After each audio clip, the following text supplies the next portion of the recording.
Hello friends, good afternoon. स्वागत है आप सबका शिव कृपा क्लासेज पर। मैं महेश सर आप सबका स्वागत करता हूं। दोस्तों, ये वीडियो हमारा उत्तर प्रदेश पुलिस कांस्टेबल परीक्षा 2023 का टेस्ट सीरीज नंबर 42 है, जिसमें हम लोग सामान्य ज्ञान के जीके व जीएस के महत्वपूर्ण प्रश्नों को सॉल्व करेंगे और देखेंगे कि यहाँ से हमारे कितने क्वेश्चन सही हो रहे हैं। दोस्तों, ये सारे टेस्ट सीरीज हमारे आपके उत्तर प्रदेश पुलिस कांस्टेबल परीक्षा 2023 के संभावित प्रश्नों पे बनाए जा रहे हैं। तो दोस्तों, आप लोग इन्हें कॉन्सेंट्रेट होकर सॉल्व करें। क्वेश्चंस कम सही होने पर पुनः टेस्ट सीरीज का रिवीजन करें, ताकि होने वाली उत्तर प्रदेश पुलिस कांस्टेबल परीक्षा के लिए आप लोग पूर्ण रूप से प्रिपेयर रहें। तो चलिए दोस्तों, ज़्यादा समय न लेते हुए हम लोग टेस्ट सीरीज नंबर 42 को सॉल्व करना शुरू करते हैं। दोस्तों, हमारा पहला क्वेश्चन है, वेरी वेरी इंपॉर्टेंट क्वेश्चन है दोस्तों, खालसा पंथ की स्थापना किसने की थी? तो इसका सही आंसर होगा दोस्तों, खालसा पंथ की स्थापना गुरु गोविंद सिंह के द्वारा की गई थी, यानी कि विकल्प नंबर सी यहाँ पे हमारा सही आंसर होगा। अगला क्वेश्चन देखेंगे, क्वेश्चन नंबर 2 को, संयुक्त राष्ट्र संघ की स्थापना कब हुई थी? ये बताना दोस्तों, क्वेश्चन नंबर 2 में संयुक्त राष्ट्र संघ यानी कि यूएनओ, यूनाइटेड नेशंस ऑर्गेनाइजेशन, इसकी स्थापना दोस्तों 24 अक्टूबर 1945 को की गई थी, यानी कि विकल्प नंबर सी यहाँ पे हमारा सही आंसर होगा। अगला क्वेश्चन देखेंगे हम लोग, क्वेश्चन नंबर 3 को,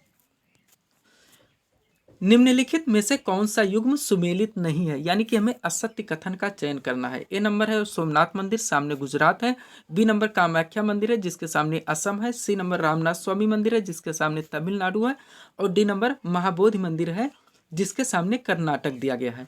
हमें बताना दोस्तों कि इनमें से कौन सा कथन हमारा गलत है। तो चलिए दोस्तों, क्वेश्चन नंबर 3 को सॉल्व करना हम लोग शुरू करते हैं। ए नंबर सोमनाथ मंदिर है, जो कि गुजरात राज्य में स्थित है, तो ये हमारा बिल्कुल सही हो जाएगा। बी नंबर है कामाख्या मंदिर, जो कि असम राज्य में स्थित है, तो बी भी हमारा सही हो जाएगा। सी नंबर है रामनाथ स्वामी मंदिर, जो कि तमिलनाडु राज्य में स्थित है, तो सी भी हमारा सही हो जाएगा। डी नंबर महाबोधि मंदिर है, जो कि बिहार राज्य में स्थित है, और सामने दोस्तों कर्नाटक दिया गया है, तो डी हमारा गलत हो जाएगा। तो यहाँ पे हमारा आंसर बनेगा दोस्तों विकल्प नंबर डी, क्योंकि महाबोधि मंदिर कर्नाटक राज्य में न होकर बिहार राज्य में स्थित है। नेक्स्ट देखेंगे 4 नंबर क्वेश्चन को, भारत में निम्नलिखित में से किसके अंतर्गत पंचायती राज प्रणाली की व्यवस्था की गई है? भारत में निम्नलिखित में से किसके अंतर्गत पंचायती राज प्रणाली की व्यवस्था की गई? तो इसका सही आंसर होगा दोस्तों विकल्प नंबर सी, राज्य के नीति निर्देशक तत्व। तो दोस्तों, संविधान के अनुच्छेद 36 से लेकर अनुच्छेद 51 तक राज्य के नीति निर्देशक सिद्धांत दिए गए हैं, जिसमें हमारा अनुच्छेद 40 भारत में पंचायती राज प्रणाली के प्रावधान का अनुमोदन करता है। थोड़ा सा इसके बारे में और बात करेंगे दोस्तों, ताकि क्वेश्चन पूरी तरह से क्लियर हो सके। ध्यान दीजिएगा दोस्तों, महत्वपूर्ण नोट है हमारा। दोस्तों, भारत में राज्य के नीति निर्देशक तत्व के अंतर्गत पंचायती राज प्रणाली की व्यवस्था की गई है। संविधान का अनुच्छेद 40 राज्यों के लिए ग्राम पंचायतों के संगठन का प्रावधान करता है। अगला क्वेश्चन देखेंगे, क्वेश्चन नंबर 5, आईने अकबरी किसके द्वारा लिखी गई? आईने अकबरी किसके द्वारा लिखी गई? तो इसका सही आंसर होगा दोस्तों अबुल फजल के द्वारा, यानी कि विकल्प नंबर डी यहाँ पे हमारा सही आंसर होगा। अगला क्वेश्चन देखेंगे 6 नंबर क्वेश्चन, सिकंदर कहाँ का शासक था? तो इसका सही आंसर होगा दोस्तों सिकंदर मकदूनिया, यानी कि मकदूनिया या मेसिडोनिया का शासक था। विकल्प नंबर ये यहाँ पे हमारा सही आंसर होगा। दोस्तों, दो विकल्प मिल सकते हैं, या तो मकदूनिया या मेसिडोनिया। ध्यान दीजिएगा, जो भी मिले आप लोग आंसर कर देंगे। 7 नंबर क्वेश्चन देखेंगे हम लोग। क्वेश्चन है दोस्तों, स्वर्णिम चतुर्भुज परियोजना किससे संबंधित है? स्वर्णिम चतुर्भुज परियोजना किससे संबंधित है? तो इसका सही आंसर होगा सड़क परिवहन से, यानी कि विकल्प नंबर ये यहाँ पे हमारा सही आंसर होगा। अगला क्वेश्चन देखेंगे, क्वेश्चन नंबर 8। क्वेश्चन है दोस्तों, 1930 में सविनय अवज्ञा आंदोलन किस मुद्दे पर शुरू किया गया था? तो इसका सही आंसर होगा दोस्तों 1930 में सविनय अवज्ञा आंदोलन ब्रिटिश सरकार द्वारा अपनाया गया नमक एकाधिकार के विरुद्ध शुरू किया गया था, यानी कि विकल्प नंबर सी यहाँ पे हमारा सही आंसर होगा। थोड़ा सा और इसके बारे में बात करेंगे दोस्तों, ताकि इसके इर्द गिर्द जो भी क्वेश्चन पूछे जाते हैं वो सारे हमारे क्लियर हो सकें। ध्यान दीजिएगा दोस्तों, सविनय अवज्ञा आंदोलन 12 मार्च 1930, दोस्तों अगर डेट पूछा जाता है तो ध्यान रखेंगे 12 मार्च 1930 को गांधी जी के प्रसिद्ध दांडी मार्च के साथ अहमदाबाद से प्रारंभ हुआ। गांधी जी 6 अप्रैल 1930 को दांडी पहुंचे और मुट्ठी भर नमक से ब्रिटिश सरकार द्वारा अपनाए गए नमक एकाधिकार को तोड़ दिया। यह इस बात का प्रतीक था कि भारतीय जनता ब्रिटिश कानूनों और ब्रिटिश शासन के अंतर्गत जीने के लिए तैयार नहीं है। अगला क्वेश्चन देखेंगे, क्वेश्चन नंबर 9। क्वेश्चन है दोस्तों, उस्ताद बिस्मिल्लाह खान किस वाद्य यंत्र को बजाते हैं? तो इसका सही आंसर होगा दोस्तों शहनाई, यानी कि विकल्प नंबर बी यहाँ पे हमारा सही आंसर होगा। दोस्तों, उस्ताद बिस्मिल्लाह खान का वाद्य यंत्र शहनाई था। ध्यान देखें, महत्वपूर्ण क्वेश्चन है। नेक्स्ट देखेंगे 10 नंबर क्वेश्चन। क्वेश्चन है दोस्तों, भारत में अधिकांश वर्षा होती है तो कौन से मानसून से होती है, ये हमें बताना है। तो इसका सही आंसर होगा दक्षिण पश्चिम मानसून, यानी कि विकल्प नंबर ये यहाँ पे हमारा सही आंसर होगा। भारत में अधिकांश वर्षा होती है दक्षिण पश्चिम मानसून से। सब्सक्राइब करें दोस्तों आप हमारे चैनल शिव कृपा क्लासेस को इसी तरह के वीडियोस के लिए। 11 नंबर क्वेश्चन देखेंगे हम लोग। क्वेश्चन है दोस्तों, सिगरेट के धुएं का मुख्य प्रदूषक क्या है। सिगरेट के धुएं का मुख्य प्रदूषक क्या है, आंसर होगा दोस्तों कार्बन मोनोऑक्साइड और बेंजीन। सिगरेट के धुएं का मुख्य प्रदूषक है कार्बन मोनोऑक्साइड और बेंजीन। इसके बारे में थोड़ा और बात करेंगे दोस्तों ताकि क्वेश्चन पूरी तरह से क्लियर हो सके। ध्यान दीजिएगा दोस्तों, सिगरेट के धुएं में प्रमुख रूप से कार्बन मोनोऑक्साइड और बेंजीन मुख्य प्रदूषक के रूप में होते हैं।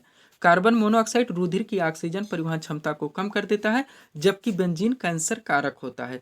कार्बन मोनोऑक्साइड प्रमुख वायु प्रदूषक भी है। अगला क्वेश्चन करेंगे दोस्तों, क्वेश्चन नंबर 12। क्वेश्चन है दोस्तों, वर्ल्ड डेवलपमेंट रिपोर्ट यानी कि विश्व विकास रिपोर्ट कौन प्रकाशित करता है। तो इसका सही आंसर होगा दोस्तों विश्व बैंक, यानी कि विकल्प नंबर डी यहाँ पे हमारा सही आंसर होगा। दोस्तों वर्ल्ड डेवलपमेंट रिपोर्ट यानी कि विश्व विकास रिपोर्ट विश्व बैंक के द्वारा प्रकाशित किया जाता है। 13 नंबर क्वेश्चन देखेंगे हम लोग। क्वेश्चन है दोस्तों, संघ लोक सेवा आयोग यानी कि UPSC union public service commission पूछा जा रहा है दोस्तों कि चेयरमैन की नियुक्ति किसके द्वारा की जाती है। तो इसका सही आंसर होगा राष्ट्रपति के द्वारा, यानी कि विकल्प नंबर ये यहाँ पे हमारा सही आंसर होगा। 14 नंबर क्वेश्चन देखेंगे हम लोग। उपभोक्ता अधिकार दिवस किस तिथि को मनाया जाता है। तो इसका सही आंसर होगा दोस्तों 15 मार्च को। उपभोक्ता अधिकार दिवस 15 मार्च को मनाया जाता है। क्वेश्चन नंबर 15 देखेंगे हम लोग। क्वेश्चन है दोस्तों, भारत में राष्ट्रीय आय की गणना का कार्य करता है किसके, कौन करता है ये हमें बताना है दोस्तों। तो भारत में राष्ट्रीय आय की गणना का कार्य केंद्रीय सांख्यिकीय संगठन के द्वारा की जाती है, यानी कि सीएसओ के द्वारा की जाती है। भारत में राष्ट्रीय आय की गणना केंद्रीय सांख्यिकीय संगठन के द्वारा की जाती है। थोड़ा सा ध्यान दीजिएगा दोस्तों, एक राष्ट्रीय सांख्यिकीय संगठन की लिखा जो कि हमें कंफ्यूजन क्रिएट करता है, इसलिए आप लोग ध्यान रखेंगे कि भारत में राष्ट्रीय आय की गणना का कार्य केंद्रीय सांख्यिकीय संगठन के द्वारा की जाती है, न कि राष्ट्रीय सांख्यिकीय संगठन के द्वारा। 16 नंबर क्वेश्चन देखेंगे हम लोग। क्वेश्चन दोस्तों, मंत्रिपरिषद सामूहिक रूप से किसके प्रति उत्तरदायी होता है। तो इसका सही आंसर होगा दोस्तों लोकसभा के प्रति, यानी कि विकल्प नंबर सी यहाँ पे हमारा सही आंसर होगा। मंत्रिपरिषद सामूहिक रूप से लोकसभा के प्रति उत्तरदायी होता है। 17 नंबर क्वेश्चन देखेंगे हम लोग। क्वेश्चन दोस्तों, प्रायद्वीपीय भारत की सबसे बड़ी नदी कौन सी है। प्रायद्वीपीय भारत की सबसे बड़ी नदी कौन सी है। तो इसका सही आंसर होगा दोस्तों गोदावरी, यानी कि विकल्प नंबर बी यहाँ पे हमारा सही आंसर होगा।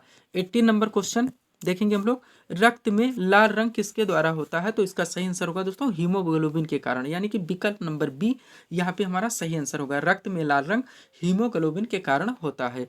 19 नंबर क्वेश्चन देखेंगे हम लोग। क्वेश्चन है दोस्तों, निम्नलिखित में से कौन सा युग्म सुमेलित नहीं है। निम्नलिखित में से कौन सा युग्म सुमेलित नहीं है।